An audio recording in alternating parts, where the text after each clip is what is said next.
In this lesson, we are going to read through the packaging and labeling your food topic in the template food control plan. This is one of the orange-colored cards in the serving and selling section of the plan and is page number 95. What do you need to know? Not all foods have to be labeled, but for those that do, the labels need to meet the rules in the Australia-New Zealand Food Standards Code. You do not have to label your food if your food is not packaged, made, packaged, and sold in the same premises. Packaged in front of your customer. Whole or fresh cut fruit and vegetables, except for if you sell seed sprouts. Ready-to-eat food, which is delivered to your business already packaged and ready to sell as is. Sold at a fundraising event. Displayed in a service cabinet, which your customer does not have access to. Even if your food does not have to be labeled, you need to be able to tell your customers, or display close to the food. What's in the food? Any warning statements, note these need to be displayed. Advisory statements and allergy declarations. If the food is made from or contains irradiated food, note these need to be displayed, or genetically modified ingredients. Food that is made in one premises and packaged in another premises need to be labeled. MPI has developed guides to help you create your food labels.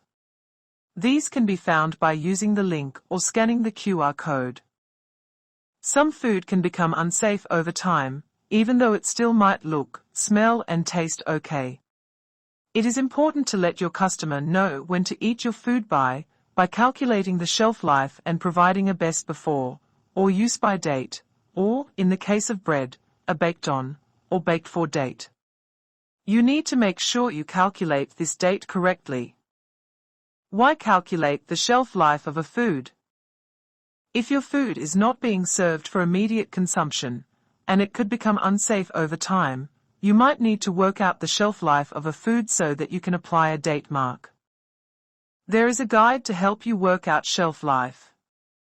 Follow how to determine the shelf life of food by using this link or scanning the QR code. Unsafe and/or unsuitable packaging can make your food unsafe. You need to know that the packaging you use is suitable for use with food so it keeps your product safe. Why is labeling important? Labels allow your customers to make good and safe choices. They also tell your customers how to store, use food, and when it needs to be used by, if applicable.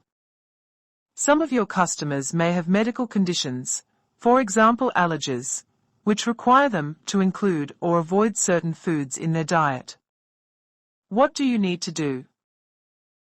If your food must be labeled, you must include name of the food, lot or batch identification, name and address of your New Zealand or Australian business, any applicable advisory statements, warning statements and allergen declarations, conditions for storage and use, ingredients list, date marking such as use by, best before dates etc. Nutrition information panel. Information about nutrition, health and related claims. Note this is only required if you've made a claim. Information about characterizing ingredients and components. If the product is or has been made with genetically modified foods or irradiated foods. Keep details of the ingredients you use in your food. Label your foods correctly, for your staff and for your customers, for example, the date the food needs to be used by. Use food-safe packaging and packaging accessories such as clips, to keep bugs and allergens out of food. What do you need to show?